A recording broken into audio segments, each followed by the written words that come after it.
guys, we're back.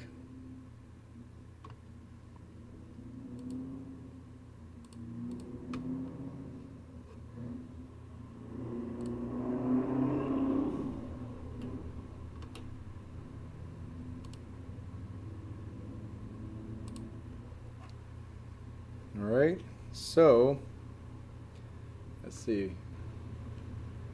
Got 40 people on.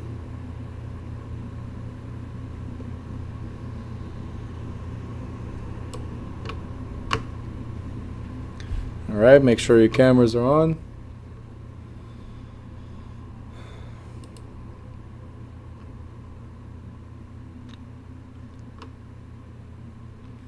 All right, before I move forward, you guys have any questions? Write it down in the chat. Flavio, need your camera on. Ritu, need your camera on. Let's see, who else am I missing here?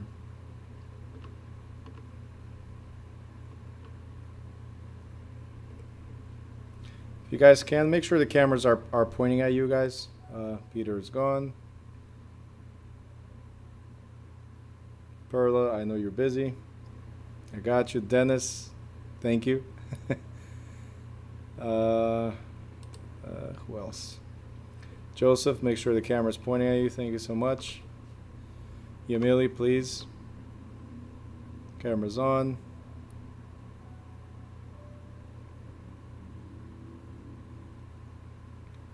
All right. Jane, I see you're using our pen. You got the package, came with our pen, the notebook. There you go. Nice, nice. Very good, very good. Love it. We now got our own personalized packages going out for whoever. So Stephen, it's whoever ordered the actual physical book. We just received our packaging that's branded. So when it goes, if whoever orders a book, it goes out to them. Yep, you didn't. Sorry. You got the ebook. So the ebook is included. The physical book was extra at time of registration. But everybody's different though. Moses, does it come with an ND Polo? As soon as you switch from KW, I'll give you an ND Polo. Was that a good one? All right, let's see. Everybody's here. Sarah's here. Okay, cool. So let's go. Disclosure of agency. Hey, Moses, I saw that Alina signed up as well. Is she joining or no? No? Okay. She signed up or got the access to the student portal. All right. So disclosure of agency. Here's the thing I need you guys to understand. The exam is 110 questions. I mentioned that. There's 22 chapters in this book. So if you divide 110 by 22, then we're looking at 5 questions per chapter. Now, I've been telling you how important this chapter is. Chapter 3, right? There's 22 questions on chapter 3 alone. Not 5. 22, chapter 3 alone. What I want to also say is that 5 or 6 questions are directly related to disclosure of agency. So, do you think disclosure of agency is something that's important? Right? So that's why I want to make sure I got everybody participating right now and paying attention. David, welcome. Make sure I see your faces on the camera. Peter, please. Faces. Gil, I got you. He goes like, yeah. All right, just want to make sure everybody's there, okay? Dennis ran away again. It's okay. All right, Carlos, I got you. All right, so disclosure of agency. There you go. New Jersey regulations require licensees to present a consumer information statement, which is CIS for short. That's how we usually address, sign the CIS, provide the CIS, but it's consumer information statement. So you're letting the seller or the buyer know something. It's a disclosure, okay? Now, this is required for all sellers, buyers, landlords, and tenants on the sale of rental of all 1 to 4 family residential properties and vacant 1 family lots. So what we're saying is that this document must be presented to anyone who intends to buy or sell or rent a residential unit. Okay? Now, for commercial units, it is not required. It says right here, not required. But should you provide something to them explaining how you could represent or not? The answer is absolutely yes. So you don't have to, but you should. For residential property, which is 1 to 4 family or single vacant lots, you have to provide. Mandatory, okay? Now, what is the consumer information statement? It's a notice or disclosure of potential business relationships. So here I'll start addressing what Heather was asking before, which is seller's agent, buyer's agent, disclosed dual agent, transaction broker, and there's one more, but let's focus on the core ones, the 4 core ones. You could be a seller's agent, that's a business relationship. A buyer's agent, business relationship. Disclosed dual agent, where we work for both sides. Again, it's a business relationship with both sides. Or be a transaction broker. It's still a relationship, but we're looking at the transaction, not at the seller or the buyer. Okay? And we're going to go in detail on these ones. But you need to know, this is important. The CIS represents the types of business relationships we could enter into. And these are, again, I'm going to ask this next week, so that's why I keep on repeating. And they are seller's agent, buyer's agent, disclosed dual agent, or transaction broker. These are the 4 core types of representations or relationships. Okay? Now, we're going to go to page 36, and then we're going to come back to page 34 and 35.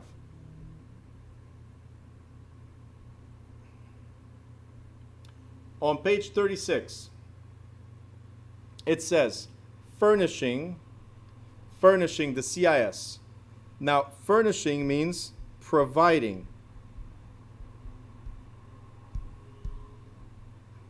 Okay? Providing. So I'm helping a few people already. Furnishing means providing. So when do you provide or when do you deliver the consumer information statement? Okay? When do you provide or when do you deliver the consumer information statement? Well, real estate agents are required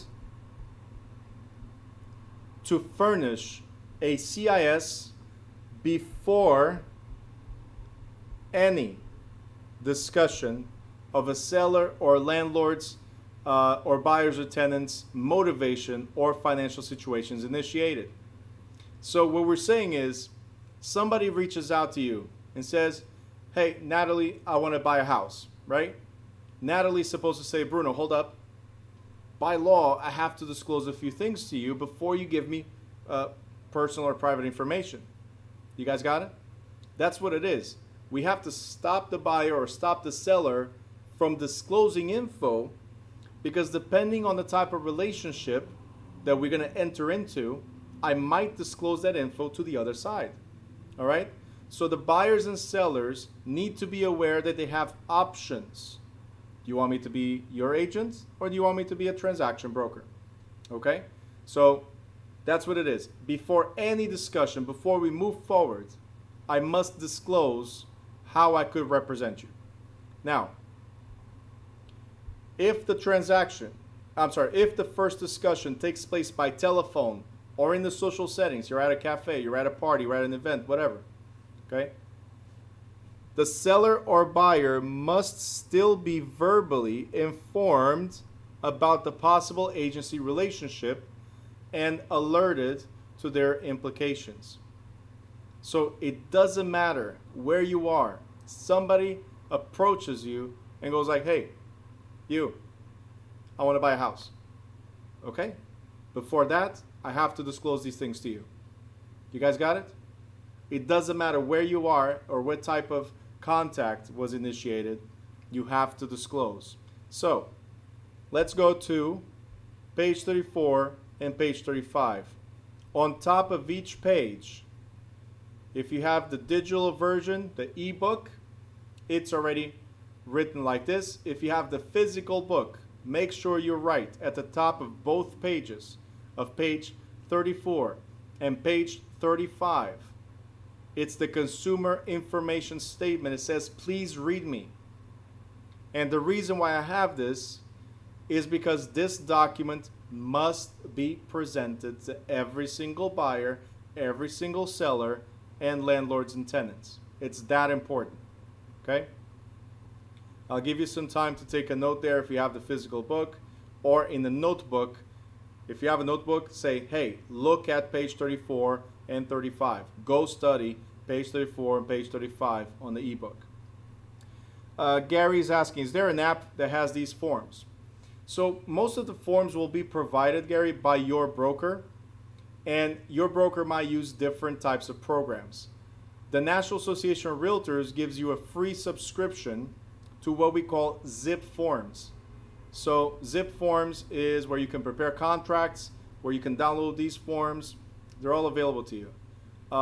The MLS, the Garden State MLS, the New Jersey MLS, and all other multiple listing services have a copy of these documents as well. Okay, so it's available all over the place. Now, what is the CIS? It's a disclosure. Disclosure of what? Types of business relationships. So if you guys look here, it says Consumer Information Statement on New Jersey Real Estate Relationships. So in New Jersey, this is what you have to disclose to every single buyer, every single seller, landlord, or tenant. In New Jersey, real estate licensees are required to disclose how they intend to work with buyers or sellers in a real estate transaction. In rental transactions, the terms buyers and sellers should be read as tenants and landlords respectively. As a sales agent or sub-agent, I, the licensee, represent the seller, and all material information supplied to me by the buyer will be told to the seller. As a buyer's agent, I, the licensee, represent the buyer. Any material information supplied to me by the seller will be told to the buyer. As a disclosed dual agent, I, the licensee, represent both parties. However, I may not, without express permission, disclose that the seller will accept a price less than the listing price, or that the buyer will pay a price greater than the offer price. And lastly, as a transaction broker, I, the licensee, do not represent either buyer or seller. All information I acquire from one party will be may be told to the other party. So this is just a summary. That's how it starts, the summary of the relationships. And then it goes into detail to each one. So if you guys see, this is page 34. We got page 35. I want you guys to clearly read, this is your homework, clearly read all of it, including this one, transaction broker, where you don't represent either party, just the transaction, okay? And that's what it says here. And there's more. Even though you said it over the phone, you told them everything over the phone. Page 35, so the second page of the CIS, says acknowledgement of receipt of the consumer information statement. See, sellers and landlords, by signing this consumer information statement, I acknowledge that I received this statement from New Direction Realty. Right? And this was prior to discussing my motivation to sell or lease, or my desired selling or leasing price with one of the representatives. And then they sign. Okay? That's not my signature, by the way. Next, if it's a buyer and a tenant, well, by signing this consumer information statement, I acknowledge as a buyer that I received this statement from, again, whatever your agency is. Okay? prior to discussing my motivation or financial ability to buy or lease with one of its representatives. And again, right there. And look, that was the seller, that was the buyer. By the way, they don't sign the same one. This is one or for the other, right? But then it says, declaration of business relationship. This is you guys. So I, and you put your name, Bruno Quintella, as an authorized representative of New Direction Realty, right? Intend, this is the key word right here. Intend, as of this time, to work with you as seller's agent only,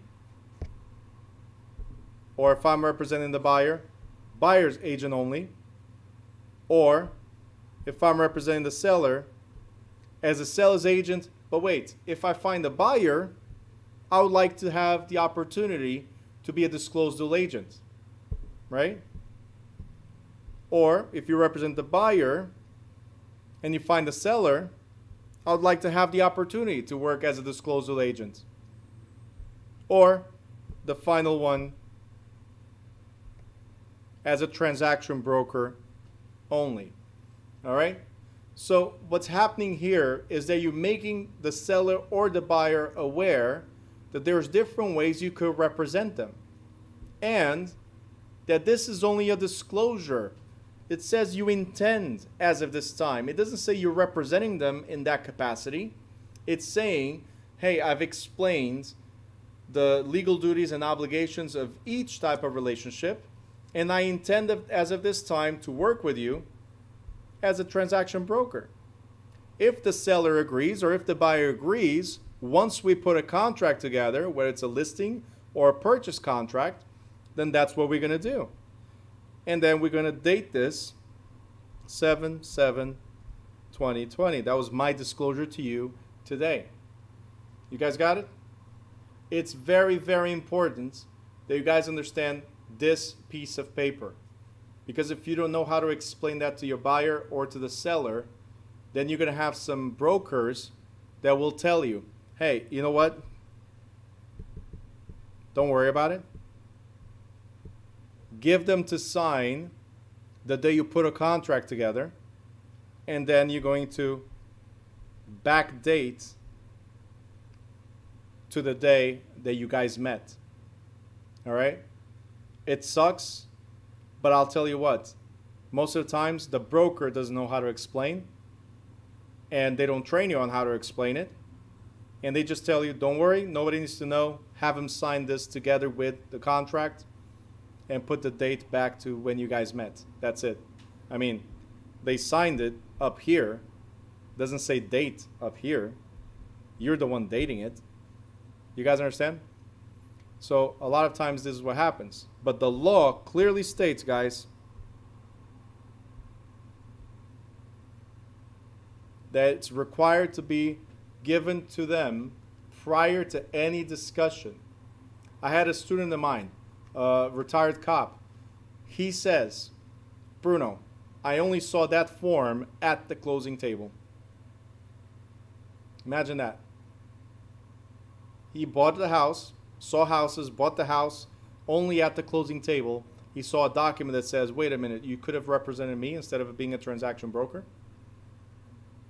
He could have sued right there and then.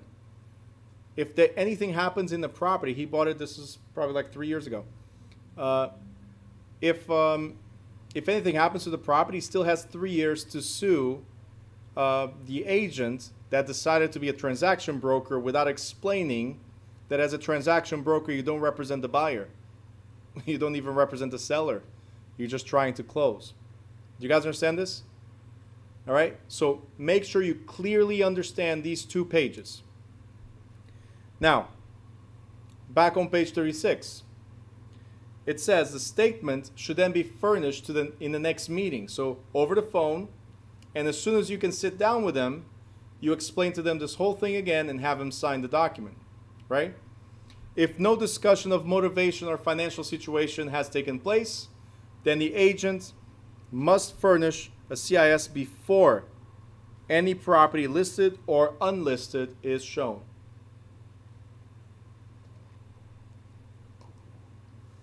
You guys good?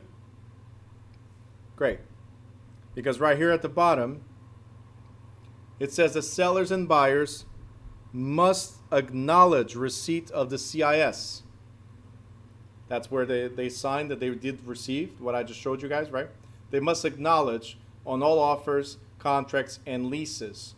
So there's also a checkbox in each one of them that says, yes, I did receive it. That was the first thing I got. All right? These are guaranteed state exam questions, by the way. Guaranteed. All right, next we have termination of agency. Termination of agency. What does it mean, terminate agency? Well, I said that agency is the employer-employee relationship, right? Somebody hired you. So how do we end this relationship? Well, simple. You kill one of the parties. That's the first line right there. Right? Chad's happy with that one. He's like, yeah, sure, do it. You kill one of the parties. No. So if somebody dies, obviously automatically terminates the relationship. This is automatic, guys. There might be a question, I'm not saying there is, there might be a question where there's a death and just terminates automatically. Now, if the property is destroyed, same thing, it terminates automatically. If there's an expiration of the agency agreement, meaning this agency agreement, I'm going to list your property for 6 months. So if after 6 months we don't renew, then it expires. And that's what it says here. Expiration automatically terminates. Mutual agreements. We both decided, hey, it's not working out for me. It's not working out for you. I can't do this right now. Whatever. Let's part ways. Mutual agreement. Renunciation by the agent. Revocation by the principal. Bankruptcy. There might be a question as well. Bankruptcy of either party automatically terminates. And hopefully, the reason, guys, why the agency terminated is because you did what you were supposed to do. You completed what you were hired to do. What does that mean? We closed. So we got paid. Simple. Okay? So try not to kill anyone or destroy properties. Okay, try not to go bankrupt. Let's try to close and make our money, okay? Next, we already addressed this as buyer as a principal, but I want to show something here for you guys. If you represent both parties, okay, and Heather, we're going to talk about dual agency right after in detail, okay? But if we represent both parties in the same transaction, which would be dual agency, one of the things you need to remember is that we can only collect from one of them. So if we represent both parties, we can only collect from one of them. Now, what does this mean? Take a note. What does this mean? It means we're getting the full commission, but either the seller pays or the buyer pays. There's no splitting of the commission here. It's either one side or the other. A lot of people get confused when they see this. Oh, so I'm only getting half of the commission? No. It's just either one side or the other compensate you. Okay? As far as dual agency, you guys already know what this is, right? What is dual agency? Is representing two parties. That means you're hired by the seller and you're hired by the buyer. Okay? Now, what is the problem with being a dual agent? The problem is, as we said earlier with the CIS, the problem is I cannot tell the buyer that the seller is willing to take a lower offer, and I cannot take the seller that the buyer is willing to pay more. Everything else I'm going to do the best I can for them, except that. So that's the only thing. So because there's a monetary interest involved, not only my commission, right, but also the fact that one might try to take advantage of the other and I cannot participate, because of that, undisclosed dual agency is illegal. Undisclosed dual agency is illegal. That's why to make it legal to make it something that will stand, to make it binding, there are a few things we need to do. Right here, on the next page, it says disclosed dual agency is legal in New Jersey if the broker explains fully the legal duties that will or will not be available from him or her. Where do we find those? I'm going to address Sarah and Perla in a second. Where do we find the legal duties that will be available from him or her? We find those in the CIS, Consumer Information Statement. So I must have disclosed fully what they can expect from me. Okay? Also, if I disclose any other business relationship that might affect the proposed transaction. So let's say that the property that's being sold is my dad's property. I have an interest in that property, in that sale. Does that make sense? If I represent my dad and then I represent the buyer, isn't there a conflict of interest here? So I have to disclose as well, hey, I'm representing you, buyer, but by the way, my dad's the seller that I represent as well. So they have to understand that and be okay with it. Also, you must obtain the buyer's and seller's written informed consent to the broker acting as a dual agent. Guaranteed question, all your money back. There's a lot of them I can say this. Okay? You have to have a written agreement by both parties that it's okay for you to represent the other party. Okay? So seller says, okay, represent the seller. The buyer. The buyer says, okay, represent the seller. In writing. And, again, if I represent both, then who's representing their best interest? It's difficult, isn't it? So I have to advise them that each party should get their own attorney. They don't have to. We already went over this. State of New Jersey does not require a lawyer when it comes to residential property. Therefore, they are not required to have one. I just have to advise them to. You guys good so far? This is the only way to have a legal dual agency agreement. Everybody must know what's going on. All right, to address comfortable Sarah over there. Is it common? And to address Perla as well. Is it common? Absolutely. In fact, some realtors, what they do, which is 100% illegal, is they hold on to a listing until they have the buyer, put it on the market, and then buyer puts an offer. Have you guys noticed? Maybe some of you have noticed that some listings go online today and they're under attorney review tomorrow, right? Or sometimes the same day. Yeah. That means most likely means I already had a buyer lined up. That's one of the problems. Okay? So very, very important. You can do dual listing. Yes, dual agency. You can have the buyer and the seller. That would be a perfect deal because you're getting a full commission. There's nothing wrong with that. Does it happen often? Yeah, absolutely it does. But again, I prefer to put the listing out there and have 1,000 people, 1,000 realtors bringing me buyers than me doing all the work. So I found the seller. Great. Guys, fight. Bring me the buyer. You guys understand? Or if I represent the buyer, I'll go look for sellers that are already on the MLS. If there's nothing, then I'll go knock on doors, as I said before, and try to get listings. All right? But could you represent both? Does it happen a lot? Yes. Okay? On the right-hand side, we have conflict of interest.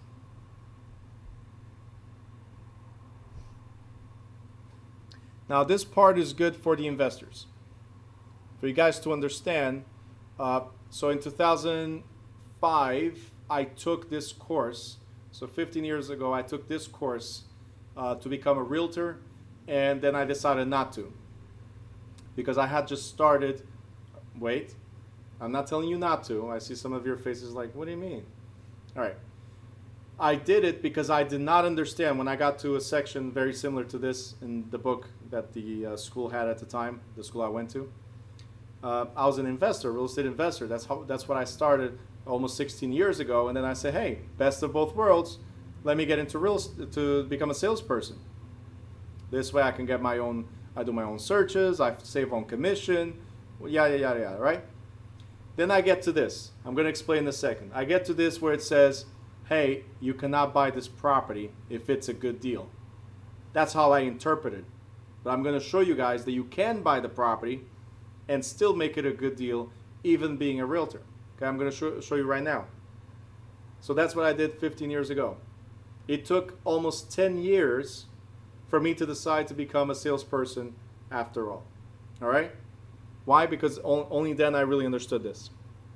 It says conflict of interest. Conflict of interest may occur when the agent is called to a listing interview and finds a seller ready to let the property go at a ridiculously low price. If I stop right here, you're not the agent yet, are you? You're just going there to get a listing, but you're not the agent yet. So if they're letting the property go at a ridiculously low price, what do? We jump at it. You guys understand? As an investor, that's what I would do. But then it says, the courts have held that even though the property is not yet listed, okay, shattered dreams, the seller is relying on the broker's expertise and may become a principal. So what it's saying is, they called you the professional and you showed up attempting to take advantage of the situation. So he or she is not your client yet, but they called you in that position as a client, as a expert. Okay? So it says right here, the licensee, you guys, who decides to buy the property immediately without notifying the seller of its true value is operating under a conflict of interest between that of the seller and his, between his or her own interest and that of the seller. So I don't know if you caught on to this. It's not saying that you cannot buy. What it's saying, and I did not understand at the time, what it's saying is, if you try to buy without telling the seller its true value, then it's a conflict of interest. So all I have to do is, Mr. and Mrs. Seller, the property is worth $400,000. You're letting it go for $100,000. Any reason why? That's all. You gave them the true value. And if they still decide to sell for $100,000, now it says jump at it. The key is disclosure, as we said earlier. If you disclose, I'm going to take advantage of you. That's what we said right here. Right? I'm licensed, but I'm going to take advantage of you because you still want to sell for a low value, right? Then I can. All I needed was disclosure. You guys got it? Questions? Drop it in the chat if you got questions. Yeah, I knew that a question was coming on this one.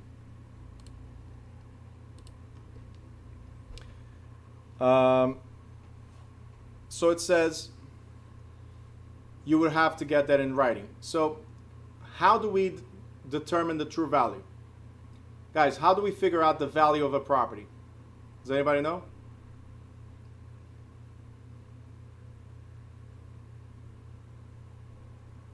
Comps, exactly, comps.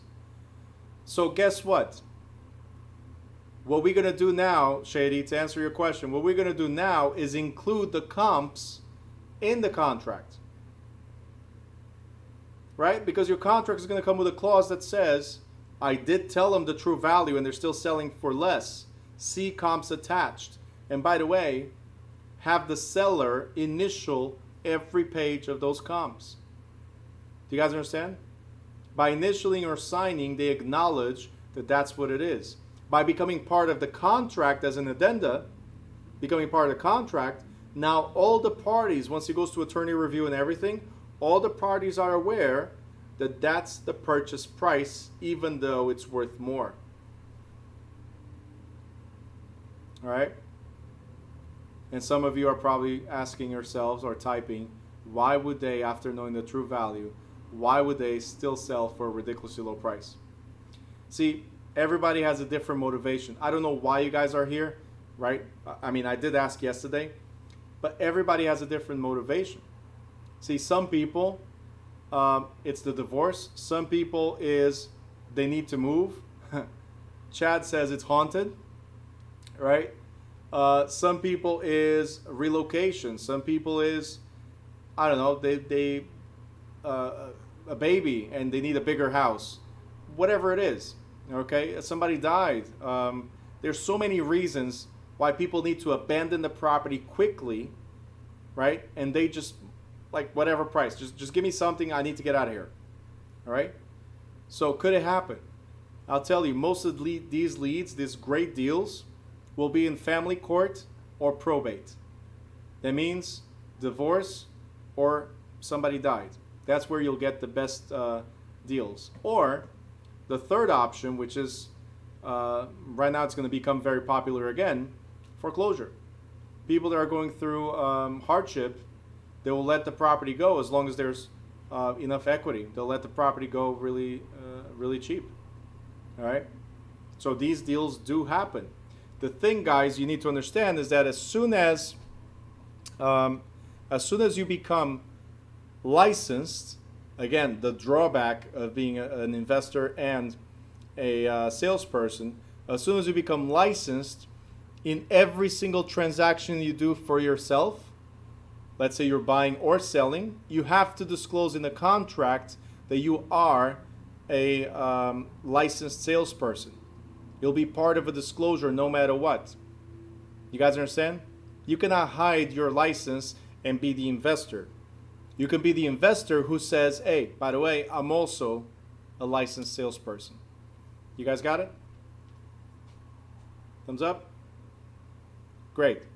Daphne, what happens if you let a family or friend know about the low price? Inside trading? That's what it is. Right? When we know something that's happening, right? Imagine you know the lottery scratch off that's going to win. Because you work in it, you know that every package has a prize up to X amount of dollars. You work in that company and you say, hey, come to the store and buy ticket 2341 of this particular group of scratch offs. And that's the winning one. Isn't that called inside trading? Right? It's under the same concept. So no, that's not a good thing. Tidy is asking, do you get commission for your sale? If you're representing yourself, why not? You can actually, if you're buying, you can use your commission. You can use your commission as a down payment. You can use your commission as a closing cost. You can use your commission for whatever. You don't have to cash out on the commission. And if you represent the seller and you are the buyer, it's a no money down purchase. Can't get better than that. All right. You guys good? Great. Because now we got disclosure issues. And I think we already addressed this, right? I told you to write before, and you're going to write again. I told you to write anything and everything. Let's go again. That's how important it is. Anything and everything that could affect the proposed transaction must be disclosed. Anything and everything that could affect the proposed transaction must be disclosed.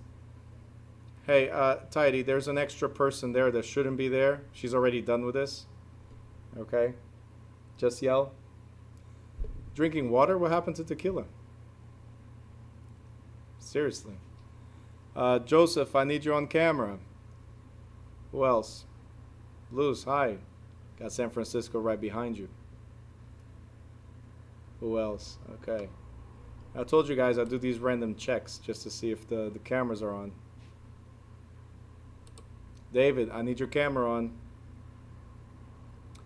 All right, cool.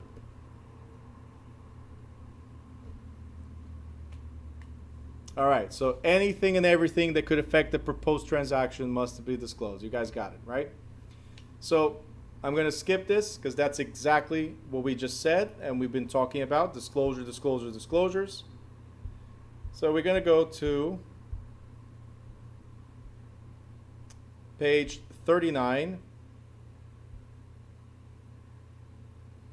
Okay? And it says right here that licensees must disclose defects that are uncovered by a reasonable inspection. Now, what is a reasonable inspection? For us, guys, it's a visual inspection. We are not required to go on the roof. We are not required to take the drop ceiling, go up and see what's up there. We're not required to do anything like that. A reasonable inspection for us is looking around.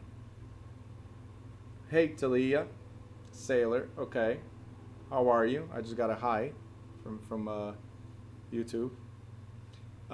So you're not required, as I was saying, to go out of your way and do anything extraordinary. It's a visual inspection. That's what we're required as salespeople.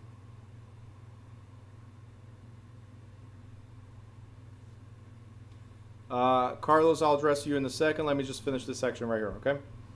Now, the defects would be things as water seepage, unused oil tank in the basement, and sloping floors. So things, again, that we can see. Okay? Now, sellers should be aware. Guys, now it's treating this as if you're the doctor. You're going to tell the sellers, hey, courts have held or ruled that you are still responsible. You, the seller, you're responsible for letting me know any hidden or latent defects. Hidden or latent defects. Okay? So think of me as your doctor. If you don't tell me all the problems with the property, then how can I market? Right? So I need to know what's going on with the property. And if they find it later on, guys, you already know, we'll go over this again in detail in chapter 11. Guys, you already know that sellers, you could get sued within 6 years. So if they find out that there's a hidden problem, if they find out, if the buyer finds out along the way, then Mr. Seller, Mrs. Seller, you could get sued. Not just me, you as well. So please tell me, is there anything that we cannot see, that it's not discoverable by ordinary inspection, something that you know about, like a water leakage, right? For instance, mold, as we said. Do you guys understand? So we have to disclose as much as we can, and if the seller knows about it, he or she must disclose as well. So back to anything and everything that could affect the proposed transaction must be disclosed. Let's see what we got in terms of questions. Hold on. Addressing questions real quick before I move forward. And it says, right here by Carlos, if you disclose the real market price to the seller, is it still illegal to bring a buyer, friend, or family? Okay. If they decide, Carlos, the simplest way is, if they still decide to sell for a low price after you disclosed, no problem. But why bring a friend or a family when you can buy it? Right? If the property is $400,000 and they're letting you go for $100,000, why would you give it to anybody else? It's your deal. Take it. And then sell it at a true market value. And you make those $200,000-$300,000 profit. If you don't have the money, don't bring it to a friend or family. Call me up. Let's do this. Find deals, let me know. Next, Sarah. Sarah says, doesn't that also go back to the home inspector? So what I told you guys before is very simple. You're required to do a visual inspection, all right? The seller needs to answer, and we're going to talk about that in a second, by the way. The seller needs to answer to the best of his or her knowledge what is the condition of the property. So I'm also addressing the YouTube question right now. Can the seller defend himself if they did not know? See, there's a form that they have to fill out, if you realtors don't forget, which is the seller's property condition disclosure statement, where the seller says, to the best of my knowledge, no, no, no, yes, no, in different categories, like the roof. When was it replaced? I do not know. Is there any leak? To the best of my knowledge, no. And they're signing that under penalty of perjury. So if at any point we figure out that they did know, will they be able to defend themselves? No. All right? But they have to make that statement. We're going to talk about this in a little bit as well, that by making that statement, the seller, you as a salesperson, you are reducing or limiting your liability because, hey, he said it, not me. You guys got it? It's by pointing the fingers. It wasn't me. Tidy's asking about termites. That's a home inspection. That's not your problem. All right? The home inspector must do it, not you. What else? What if there's a death in the house? Good question. And Carlos? Absolutely. Let's do this. All right. So let's address Luz's question right now.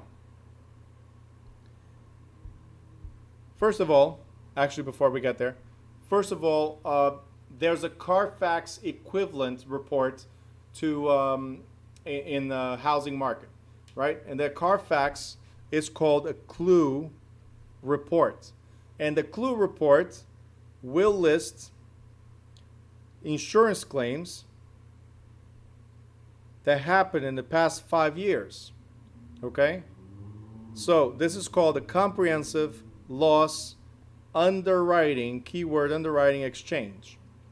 And I'm telling you underwriting exchange because in the state exam, there might be a question that instead of one of the answers, instead of saying underwriting, will say insurance.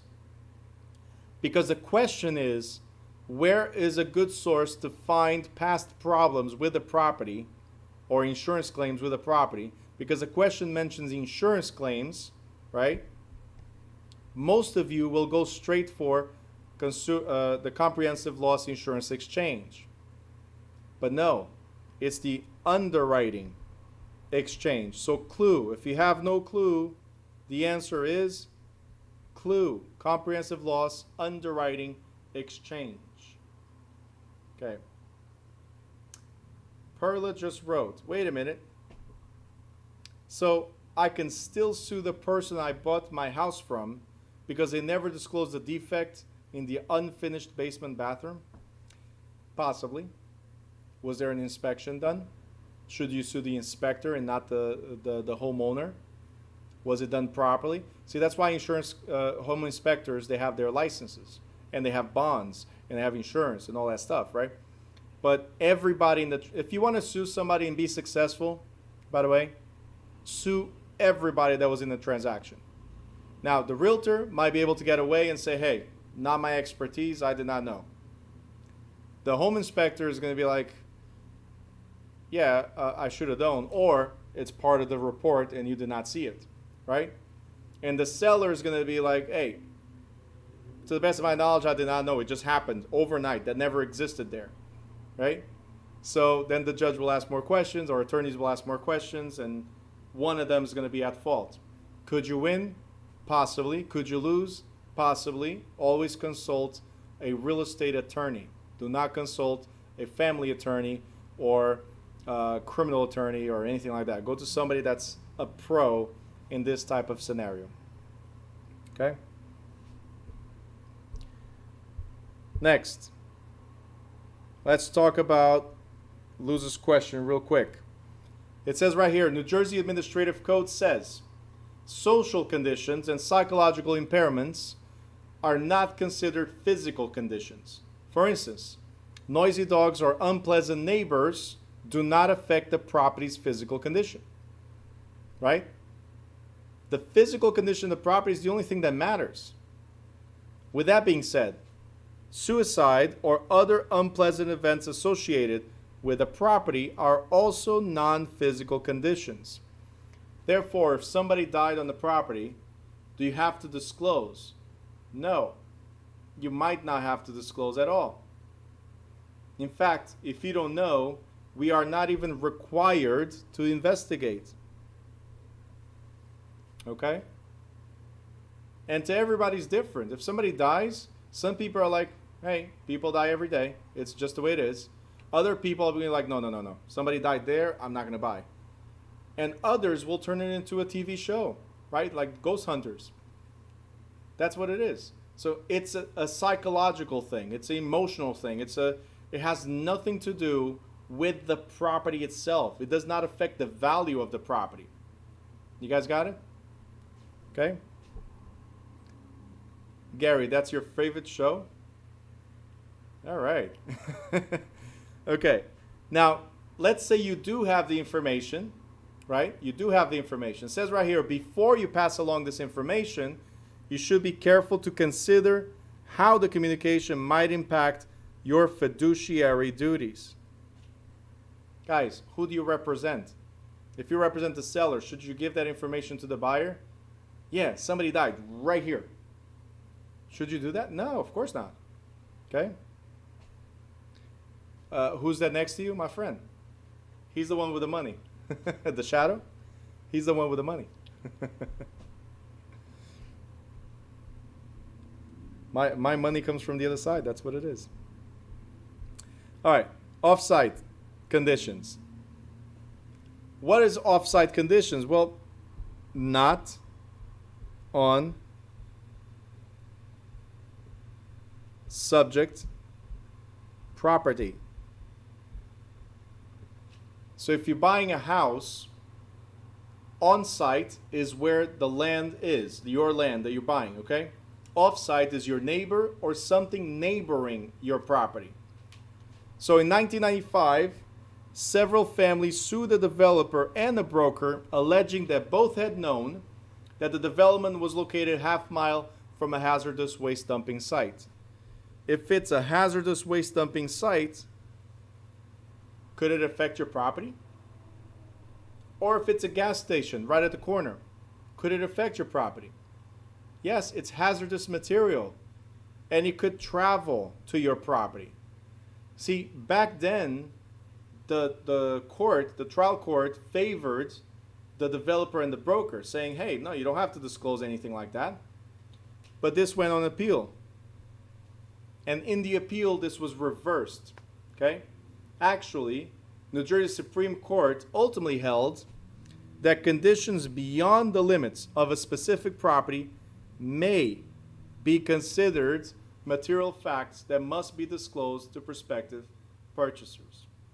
So as a result of off-site conditions, there are now 2 disclosures in every contract. One is about new construction, and you have a 5-day period, 5 calendar periods to cancel. Okay? So for new constructions, you find out that there's something going on close by, you have 5 days to cancel. If it's a resale, meaning it's not a new construction, then you don't have the right to cancel. Okay? If the person before you was able to stay here and now they're glowing green or whatever it is, or they have 3 eyes, then you can survive it as well. That's pretty much what it is. If it's a brand new house, brand new construction, you're entitled to dispute. If it's a resale, no. Next one we got is Megan's Law. Now, every time you see Megan's Law, we're talking about convicted sex offenders. So every time we see Megan's Law, we're talking about convicted sex offenders. And the law requires that everybody, so the community, be aware of convicted sex offenders in the neighborhood. Now, as far as real estate contracts, okay, as far as real estate contracts, we are required to include in the contract a Megan's Law statement. Every contract, whether it's a sale or a lease, must include a Megan's Law statement. But we also required not to search information about them. We are required to include a disclosure, but we are not permitted permitted to inquire about. So guys, very simple. It's a don't ask, don't tell policy. Okay? And why? Just like suicide, just like homicide, just like anything that could have happened in the property, it does not affect the physical condition of the property. All right? And I'll tell you what, this is as simple as if there's a sex offender, that's the neighbor, let's say, you're going to pay less for the house because you have to deal with a sex offender? No, you're just not going to buy at all, or you're not going to rent at all, correct? But it's up to you. Everybody's going to take a different approach to it. Some people will be like, okay, there's a sex offender. Some people are like that. Others are going to be like, oh no, I got kids. Nope, not going to do it. So that now goes on to you, the potential buyer, let's say, that has the kids or does not want to deal with sex offenders. It's up to you to actually do the research and figure it out. So if somebody asks, if somebody's concerned about it, we point them to the New Jersey State Police website. Very simple. Let them search. So Perla just wrote, it's public record. Anyone concerned about it should also search. Okay? You can go to the state police website. You can go to your county prosecutor. They also have that information. But that's what it is.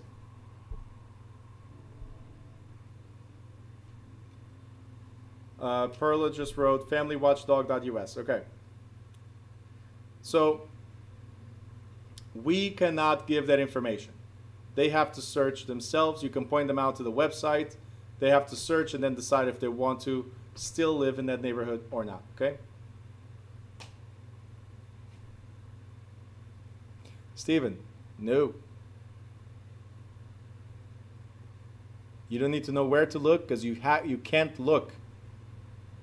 You can't look. It's not the seller's fault that the neighbor is a sex offender. It's not the seller's fault. Okay? If the buyer wants to know, let him check. Simple. Okay? Yeah, oh yeah. Okay, so just rephrasing it. Good. Just let him know so they can look. Yep, not us. All right, guys. Misrepresentation. What is misrepresentation? There's different types of misrepresentations. If it's an opinion, like, hey, this house has the most gorgeous view in the world, right? This is okay because it's an opinion. Everybody has a different point of view of what is the most gorgeous view in the world. Simple. And this is called puffing. Puffing is enhancing the value of something based on your opinion. Okay?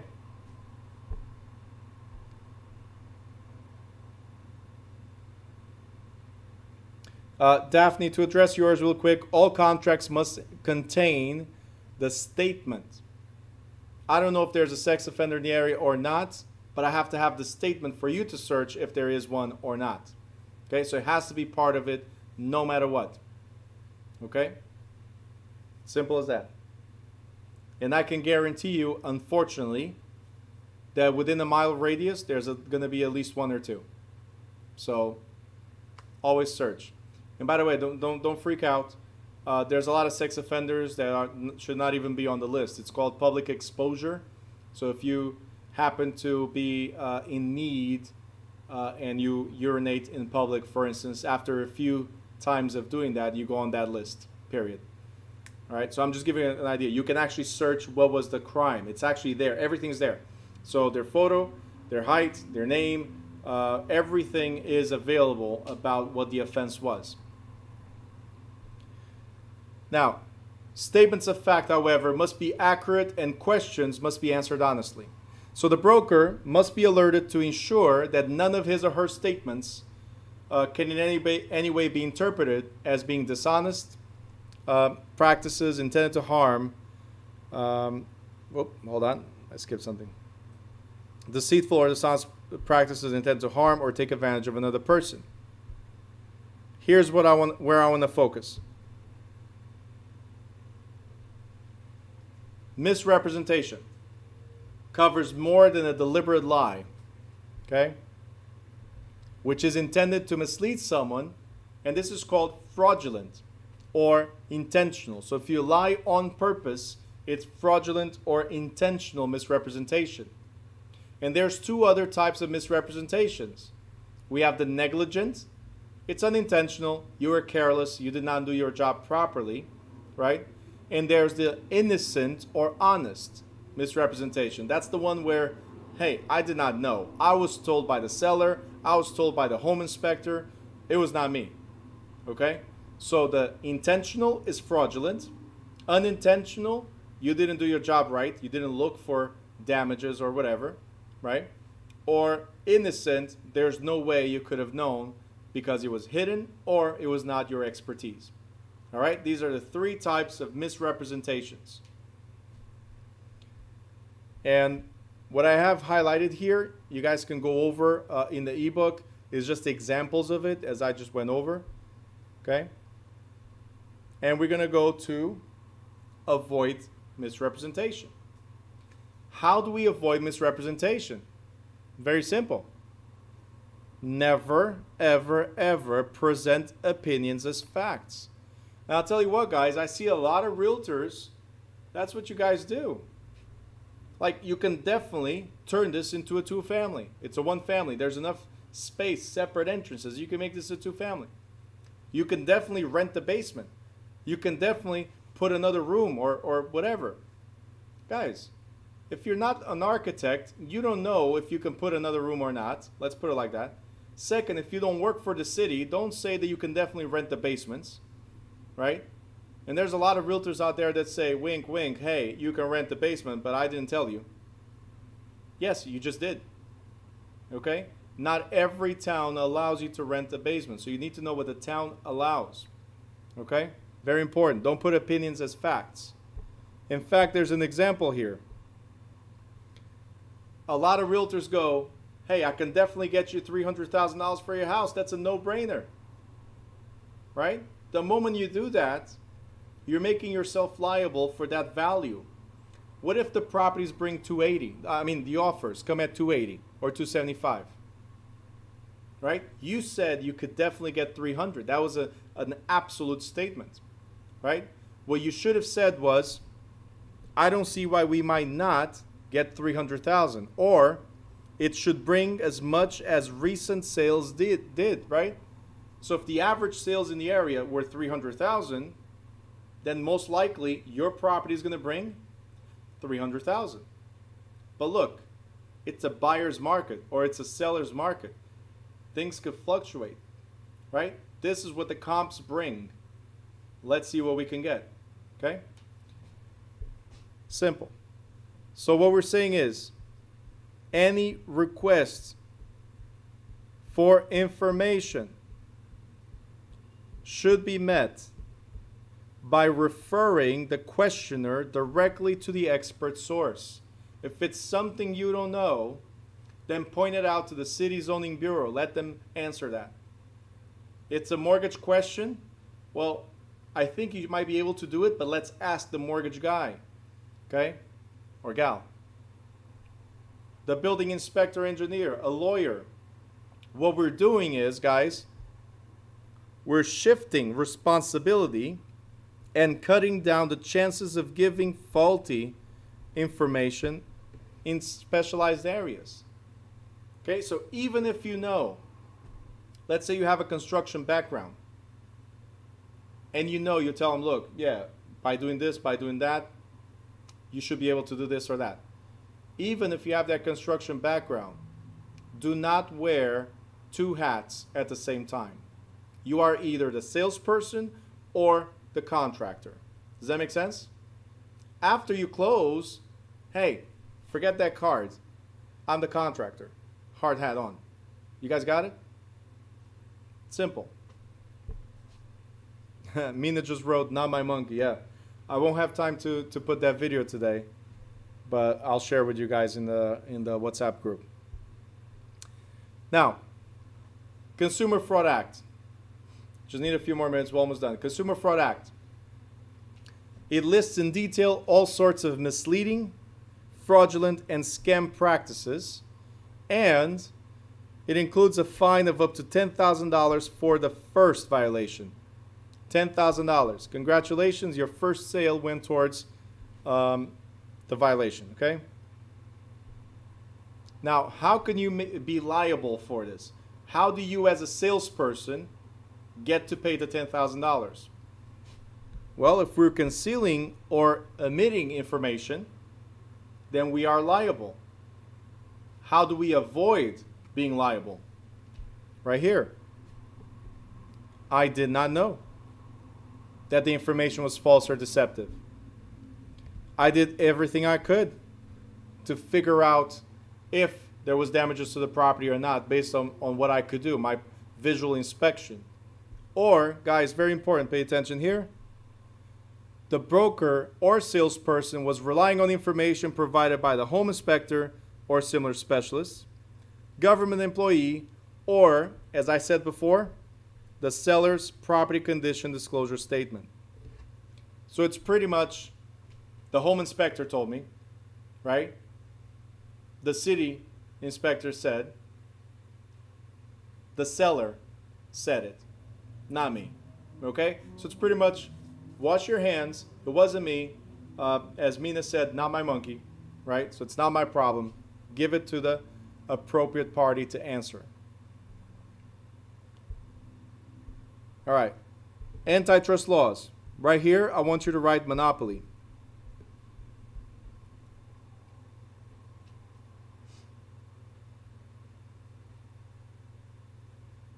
So monopoly. Now, what is monopoly? Monopoly is trying to control a market. Okay? Monopoly is control of a market. So antitrust laws, we're talking about control of markets. The most common antitrust laws are price fixing and allocation of customers or markets. These are the two most common. Price fixing is when we say commission is 10%. Right, Chad? When we make a statement, commission is 10%. No, commission is negotiable. The problem is when we start telling other offices what we're charging, we start telling other offices what is our marketing strategy to the commission, right?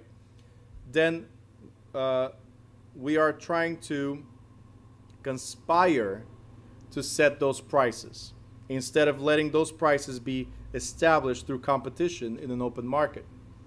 So the moment you discuss with a competing office what the commissions are, you're starting to create trends, and those trends could then become standards, monopolies. The other one is allocation of customers or markets.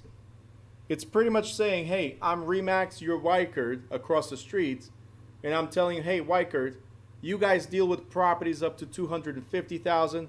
I deal with properties above $250,000. I don't compete with your market. You don't compete with my market. Do you guys understand that? I'm controlling a particular type of market, the 250 and up. So that is illegal. And if you guys did not understand what I said, let's see if you understand down here.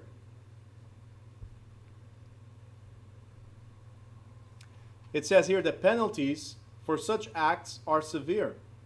Under the Sherman Antitrust Act, people who fix prices or allocate markets may be found guilty of a misdemeanor that is punishable by a maximum of $1 million fine and 10 years in prison. Not bad, right? It could get worse, though. It says in a civil lawsuit, a person who has suffered a loss, right here, because of such activities may recover triple the value of the actual damages plus attorney's fees and costs, which could be way more than $1 million, depending. You guys got it? Yes? Thumbs up? Okay. Don't be broke yet, because tomorrow we're going to go bankrupt. I'll show you. Just in fees and fines, we're going to go bankrupt. Sarah, where are you? I have a question mark here from you. There's a question coming?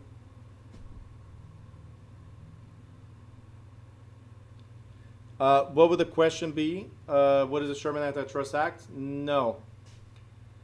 They will give you an example of somebody competing with another office, or talking at a cafe. They're talking to somebody from a different office and they say, hey, we're charging 5% commission only, right? The moment they open their mouth and say that to a competing office, it will say, for instance, under the Sherman Antitrust Act, this is, and then it will say legal, not legal, why or why not.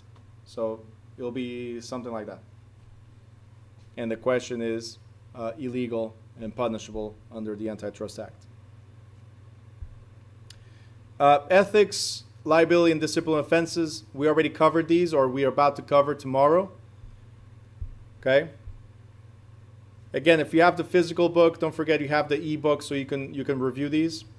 But we already covered all this stuff right here. Racial steering discrimination is going to be tomorrow. On page 42, I started talking in this chapter about insurance, right? And I told you guys that we have an insurance, we have a protection that's called errors and omission insurance, or E&O. Okay, E&O insurance. And this is the equivalent to medical malpractice. So if you make mistakes, which we do, we're human, we have this insurance. Now the thing is, it does not cover fraud. So if it's proven that you did it on purpose, that you deliberately lied or concealed information, then it's on you. Okay, that's common sense, isn't it? Insurance should not cover fraud, they should cover actual loss, right? All right, dual contracts. I told you this was an extensive chapter, didn't I? But don't worry, tomorrow we're going to end earlier, around 8:59, so it should be good. Dual contracts. Dual contracts. What does this mean? A dual contract, that means there's two contracts, correct? The thing about dual contracts, guys, is that we're talking about having two contracts for the same parcel of real estate, for the same seller, for the same buyer, same transaction, same day. It's just that we have different prices. One is the true purchase price, and the other one, so number one, and number two is a larger amount. Why would we have two contracts for the same property at the same time, for the same seller, for the same buyer, but with two different prices? Why? Hit me in the chat real quick. Why would we? And Gil just wrote two offers. Okay, but why? It's the same seller, it's the same buyer. Why? Tyler wrote two loans. Heather says one is cash, the other one's financing. Nope. It's the same seller, same buyer. Why would I have an offer cash and an offer financing as a buyer? You know? Bigger mortgage for renovations, you're half right. You're right on the bigger mortgage, but definitely not on the renovation part. Heather, I know you're just guessing. I'm leaving it open for everybody to guess. There's no wrong answers, by the way. I'm just explaining. Market value versus actual price. That's what Gary said. Larger loan. Okay. Here's the thing. Let me give you the answer real quick. We're trying to induce the lender to make a loan commitment for a larger amount based on the inflated purchase price. So what we're doing here is trying to get more money out of the property. It's not for the renovations, right? It's you get a bigger loan. So it's pretty much saying the seller and the buyer agree that the sales price is $500,000, but they're asking $530,000 from the bank. This way, the seller makes more money out of it. Okay? It's very simple. Illegal. That's what you got to know. Dual contracts. Illegal. This is for mortgages. If you're in the car industry, I don't know if anybody's a car salesman here, but if you're in the car industry, everything is okay. You're buying a car for $15,000, but the bank is financing $23,000 after you already put $8,000 down. So figure that one out. Okay, for cars is okay, but for mortgages is illegal. And that brings us to ethics. Guys, in the chat, let me know, what do you think ethics are? Ethics.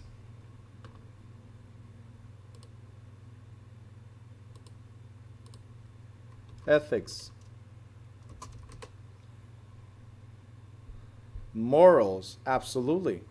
In fact, ethics, yes, it's about doing the right thing. The thing is that ethics goes way beyond merely complying with the law. Ethics is that gray area of knowing what's right and what's wrong. Okay? So it's having integrity. Absolutely, guys. Perfect. Right? Now, there's two moral principles that address this, the two sides of the profession. One of them is dealing with the consumers, what we should do when we're dealing with a consumer. And the other one is dealing with professionals within the industry. There's a lot of times where, oh, that listing is with Anna? Oh, man, listen, we're not going to see this house because it's going to be a disaster. All right? You see what I'm saying? Like, you cannot do that. Whatever's the best for the client. If Anna, I cannot get any personal thing, right, with Anna and affect my client, right? The same way I cannot go, oh, Moses, listen, he's a scam artist. No, we're not dealing, because you're going to get, I'm telling you right now, you're going to get scammed. No. Again, I cannot say that about Moses. I cannot do anything like that, right? We need to make sure that everybody's being treated equally and given an opportunity to redeem themselves, right, Moses? All right? Anna, you're good too. It's just for examples. Know that, guys. Nobody get offended, please. Just for examples. So that's why, right at the bottom, that's why it says right here, professional organizations. That's why the National Association of Realtors was created in 1908. NAR was created in 1908 to help the general public understand the needs to have a salesperson that is trained and knowledgeable in this practice. So you are called a realtor by being part of the National Association of Realtors, where specific training is given to you. Okay? Now, 5 years later,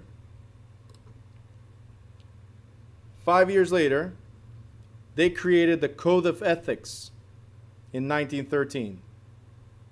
So, Code of Ethics. They created their own ethics for the association. Now, you guys already know that the term realtor is a trademark. So, for you to call yourselves a realtor, you have to be a member of the association. No, I know. Gary, I just received a message from her. Yeah, thank you. It sucks. There's chargers, by the way. I had a student in my previous class. It was her phone. There was the laptop. It was always dying. Something was dying. There's another organization. It's called NAREB, which is the National Association of Real Estate Brokers. NAREB. This was founded in 1947, but it's their members are called Realtists, and it's mainly active in the South, not up here, more towards the South. Okay. And again, I'm just going really fast on these because it's not as important for state exam, and it's easy to understand. Like New Jersey Realtors, it's obviously the state branch of NAR, right? So easy. Okay. Why do you want to be part of NAR? This is the last thing and we're done. Why do you want to be part of NAR? Because NAR has specific training, specialized training for you. For instance, if you're dealing with residential buyers, get the ABR designation. If you're dealing with commercial properties, get the CCIM. If you're going to deal with the sellers, residential sellers, you get the CRS, right? SIOR is for industrial. Don't go out and get all these trainings, all right? Figure out what your niche, what your market is, or niche if you want to sound a little fancier. Just figure out what your market is, where you're going to target, and get all the training you need towards that. Okay? There's just one more that's not here that I'm going to recommend, guys. One more. And the only reason I'm recommending is because we're still not out of this market, and we're going to enter into a deeper market, which is SFR. SFR is short sale and foreclosure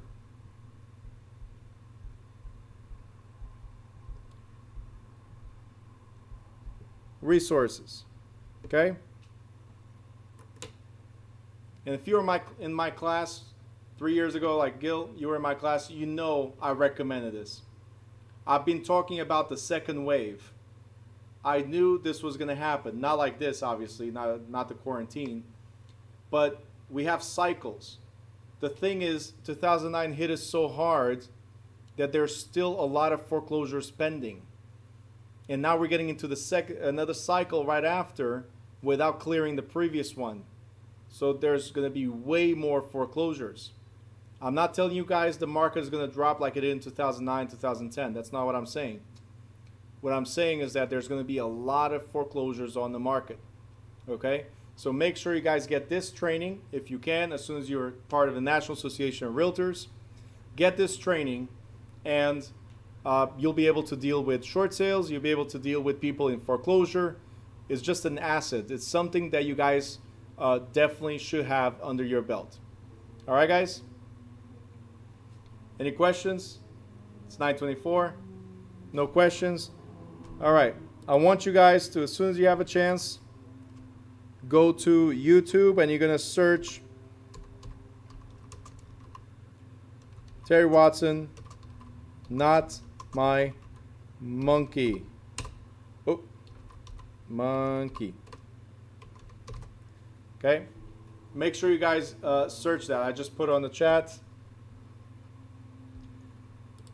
And the only reason why I talk about this is what I said before. If you guys don't want liability, make sure you don't take other people's burdens with you. We're here to help. We're here to consult. But if it's not my profession, I'm not the appraiser. I am not the mortgage specialist. I am not the title company. So let's ask them. I am not the seller. I'm not the buyer. So let's ask them. Okay? Watch it. It's only two or 3 minutes. It's really quick. No. Daphne, go on YouTube. It's a quick video by a real estate professional. He's been training realtors for a very long time, for over 30 years. Okay? But this is one of the videos that I keep on presenting to my students because it's very powerful. It's not my monkey. It's not my problem. That's what it is. Now, obviously, we're not going to take it that way. It's not my problem. It's not my expertise. But let me see if we can find the one person that can help you. Just don't give information in specialized areas. That's all. All right, guys? We're good? All right, so you have a great night. If you have any questions, drop them in the WhatsApp group or the Facebook group. And I'll see you tomorrow at 5:30. Thank you.